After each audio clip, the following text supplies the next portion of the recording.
Over in Atlanta, Kirk Cousins did not have the best debut for the Falcons.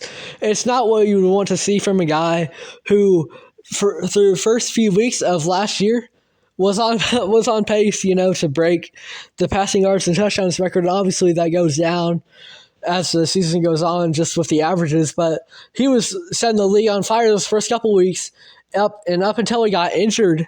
He wasn't putting up that exact same production, but he was still a really, really good quarterback, one of the best in the league. So this is not exactly what you would want to see from his debut in the Falcons uniform. I think the main issue has been what we've been beating a dead horse about over the past couple of years for the Atlanta Falcons, and that is you need to use your stars.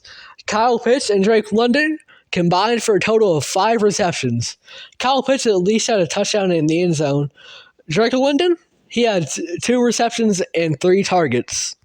I think as Kirk gets more acquainted with the offense, that'll get a little bit better, but overall that was not a great first game for any Kyle Pitts or Drake London believers.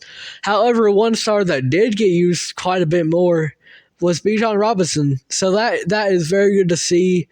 He was a solid receiving threat and running threat, so I think the Falcons are going to run a lot through Bijan this year, and maybe let Kirk kind of get adjusted to the offense, and then you might feed it to guys like Kyle Pitts and Drake London more. But overall, you've just got to get better about using your weapons. Kirk Cousins also has to be responsible for that, making the right reads and getting it to those guys who are going to be able to win their matchups more frequently. So I think it's just going to be a learning process. I was one of the people that thought London was going to have a great year, and I still think he can, but there is going to be a little bit of a learning curve if we've seen anything from this game. If you enjoyed this video, it would be great if you could find it in you to like, subscribe, maybe check out the full podcast on Spotify, follow us on there, follow us on Instagram.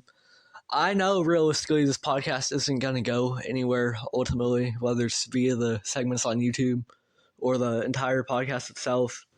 But I want to get into the sports broadcasting business. I want to be able to promote thought-provoking discussions about the NBA, and I would love to do it via State of the Association.